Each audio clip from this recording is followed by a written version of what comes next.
Instead, let's turn to Australia, home of every animal that seems like it should already be extinct. How is the platypus still alive? It looks like something Fred Flintstone would have used as a Swiss Army knife. Now, Australian politics this week saw a debut speech in Parliament from Fraser Anning that will live long in the memory. Crossbench senator has delivered a provocative first speech to Parliament, calling for a ban on Muslims migrating to Australia. Fraser Anning also used the term final solution when talking about immigration, a phrase used by Hitler in Nazi Germany.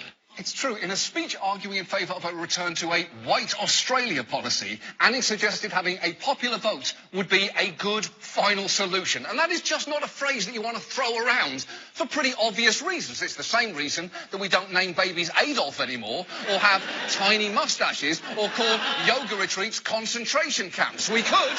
It would make sense, but people would be understandably upset. But not only did Anning refuse to apologise, the head of his party backed him up. Do you support Fraser Anning's comments in his maiden speech? Absolutely, 1,000%. I support everything he said. It was a magnificent speech. It was solid gold. And he stumbled on a bit of malapropism there. And, hey, he didn't go to university. He didn't get to a university and know the significance of all these words.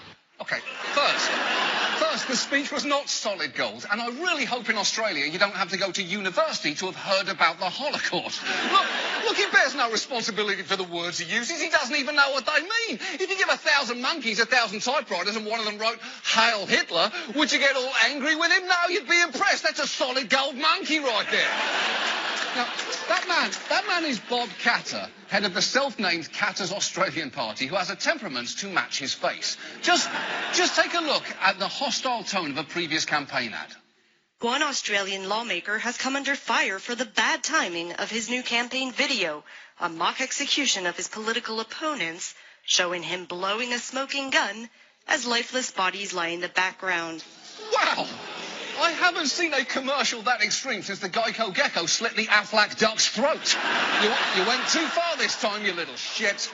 But look, underneath his eccentric personality is the heart of a truly unpleasant human being.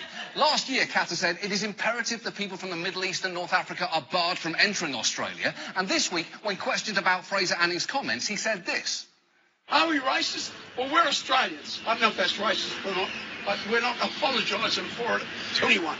Oh, I can take this one. You are, and it is. And look, I'm not saying all Australians are racist. That would be racist. And I would never say something like that because I'm not Australian.